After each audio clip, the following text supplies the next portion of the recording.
Hello everyone, আসসালামু আলাইকুম। কেমন আছো সবাই? আশা করছি ভালো আছো। আমি অনেক ভালো আছি আলহামদুলিল্লাহ। খাদিজা ক্যারিয়ার ব্লগের পক্ষ থেকে তোমাদের সবাইকে অনেক অনেক শুভেচ্ছা।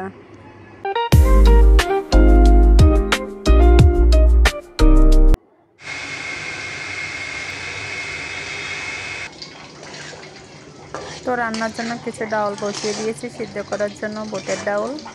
ঘরে আজকে মাছ তরকারি আসলে কিছুই নাই, তো বাজারে যাওয়ারও সময় নাই, তাই ভাবলাম যে মায়ের হাতের কিছু খিচুড়ি পাক করে নিই। মা যেমন ঘরে চাউল ডাউল থাকলে যদি মাছ তরকারি না থাকতো তো এভাবে আমাদেরকে খিচুড়ি পাক করে দিত খুব সহজভাবে, সহজ পদ্ধতিতে।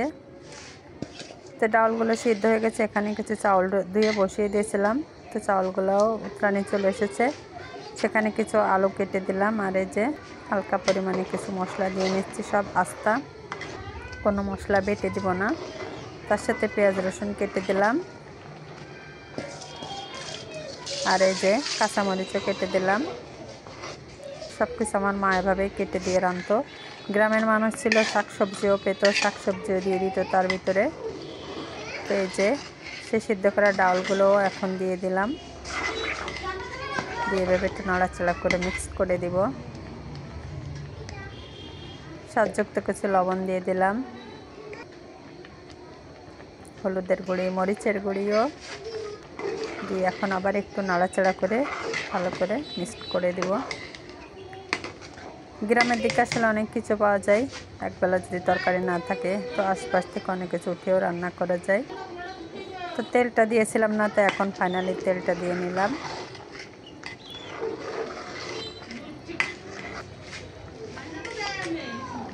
তো এখন একটু ঢেকে দিয়ে রাখবো, যাতে ঢেকে দিয়ে জালটা কমিয়ে দিব আস্তে আস্তে, এটা হতে থাকবে। তো কিছু সময় পরে যে আবার এলাম, এসে এখন আবার ঢাকনাটা উঠিয়ে যে নাড়াচাড়া করে নিচ্ছি। তা মোটামুটি আমার রান্নাটা প্রায় শেষ। আর এখানে যে রাঁধুনি মশলাটা দিয়ে দিলাম। যে কোনো বোনা তরকারি বা মাংস তরকারিতে যদি আমি রাঁধুনি মশলা না দিই, আমার মনেই হয় না যে মাংসে পূর্ণতা পেয়েছে বা রান্নায় পূর্ণতা হয়েছে। মশলাটা দিলেই মনে হয় যেন সব কিছু দেওয়া হয়েছে। এই যে আমার রান্নাটা প্রায় শেষ হয়ে গেছে। এখন আমি আমার রুমে নিয়ে চলে যাব এবং তোমাদেরকে একটু পরিবেশন করে দেখাবো। সত্যিকার অর্থে ছোটোবেলায় আমাদের অভাব অনটনের সংসার ছিল। ঘরে যখন মাছ তরকারি না থাকতো, সে মাছকে আমারও তাই হয়েছে যে আসলে মাছ শেষ হয়ে গেছে, ঘরে কোনো তরকারিও নাই, তো কী আর করা। তাই ফাইনালি ভাবলাম যে আজকে একটু মায়ের মতো খিচুড়ি রান্না করে নেই। মা যেমন আমাদেরকে পাক করে খাওয়াতো, এখানে বিরিয়ানির থেকে অনেক স্বাদ হবে, এটা অনেক টেস্টি হবে। এই যে রান্নাটা দেখে তোমরা বুঝতে পারছো, তোমাদের সামনে একটু পরিবেশন করে নিলাম।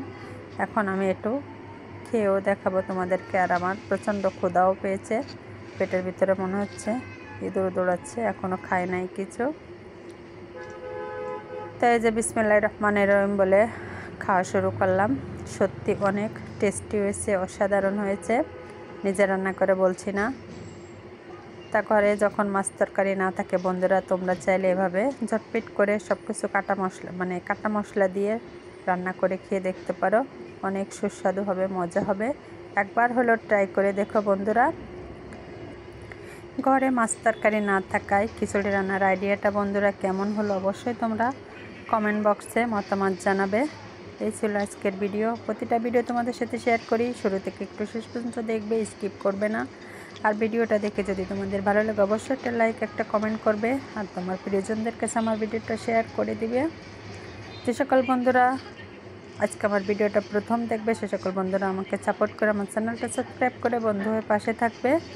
আর যারা অলরেডি করে দিয়েছে তাদেরকে অনেক অনেক ধন্যবাদ। তো তোমাদের সাথে দেখাবে নেক্সট কোনো ভিডিওতে। সে পর্যন্ত তোমরা সবাই ভালো থাকবে, সুস্থ থাকবে। আল্লাহ হাফেজ।